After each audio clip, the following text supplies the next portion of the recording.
What's going on, everyone? This is Jack with the Trading Tribe, and today we are back at it with another trade breakdown with an actual swing trade that I'm in still, so we can kind of break down my entries and where the trade is currently, and then how I'm actually planning to manage the trade itself. So excited to break this down. If you get value in today's video, feel free to drop a like and subscribe to the channel.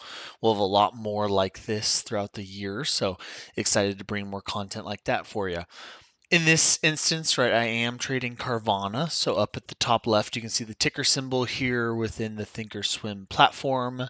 And this is the daily chart. And I like to start here on my swing trades because this is actually typically the time frame I use to spot the trade. So this is actually really what I've been monitoring the last few months. And we'll notice here that Carvana's been really just basing down here at the 5 area. And ever since it based down here last year, right, it's essentially just been on a big uptrend. And if we zoom out a little bit, Carvana has had quite the move in the last couple of years where, before COVID and during COVID, right, Carvana really went on a bullish run. Got all the way up to almost $400. Obviously, in the COVID time when everyone was kind of stuck inside, a business that was built without having to go into a brick and mortar dealership, right, is going to flourish. So Carvana really started killing it right around COVID. Got kind of overvalued and essentially had a really big pullback during this economic kind of storm we've had in the last year or so. So in 2022, it had a huge pullback where it kind of came all the way back down to about $3. And when I'm swing trading, I really like this setup because a stock can only go so low, right? And they're still making money, right? So if we look at the last earnings, right, they're actually making a lot of money, right? They were expected to be in the negative last quarter and they were making more than $3 a share. So actually doing pretty good from like an earnings standpoint. And we'll see, right? It looks like we've really based out at about that 3 level and are really starting to pick back up and get to a more normal valuation. And when we're trading this, right, there's a couple different ways to trade this. So Carvana had a really nice pullback back in 2023 and a really nice entry here. And you'll notice, right, just with even just a few shares, right, you can make a really nice percentage here because the stock's going from 30 to 60. So it's essentially doubling. And even if you capture just a chunk of this move with a few shares, right, the gains can really add up. There's also a bunch of different option strategies you can use here. So you can sell spreads or sell puts and actually have like a wheel strategy going here. In this case, right, I was essentially just watching this latest pullback. So we'll notice in the last few months, right, Carvana made that higher high in early December and had a really nice push up to the mid 60s. And then it actually pulled back again and offered a really nice higher low pivot.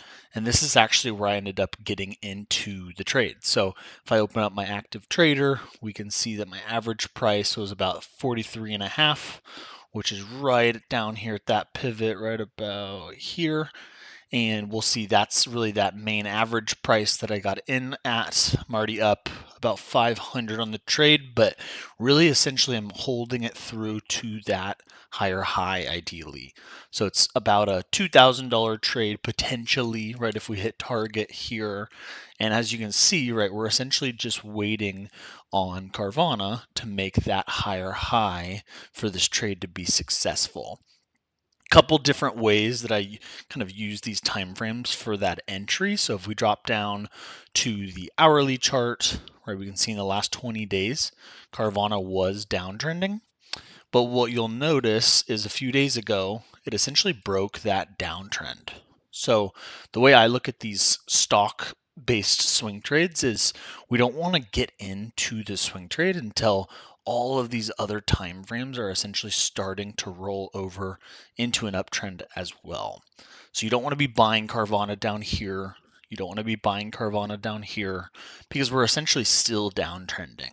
And so what I'll look at here is when do we break this set of highs, right? When do we stop going down, essentially? And you'll notice, right, this is actually my entry. So right here where it cracked the trend line on this day, that's the day I got in, right? So waited for confirmation, right? Waited for it to come back and hold that trend line, as well as start making those higher highs and higher lows. And that's essentially where I actually got into the trade. So you can use these other time frames to kind of zoom in and find a little bit of a safer entry. If we drop down to the 15-minute, we can even get more detail here, but we can see really that same effect where we stop dropping, those lower lows stop. That is our entry. If we want to give it a really tight stop loss, right, we can give it a stop loss under that move, or we can put it under that last low. So for now, I have a pretty safe stop loss. Wanted to give it some room because we did not know we would kind of curl that EMA immediately. So I'll essentially move this stop loss up here pretty quickly. Once the trade kind of gets halfway to target, that's typically when I'll start trailing the stop loss. But hopefully this helps with kind of the trade breakdown, how I'm managing the trade, and then how I even found the trade in the first place. If you have any questions, feel free to drop a comment down below, and we'll be back next time. Thanks, everybody.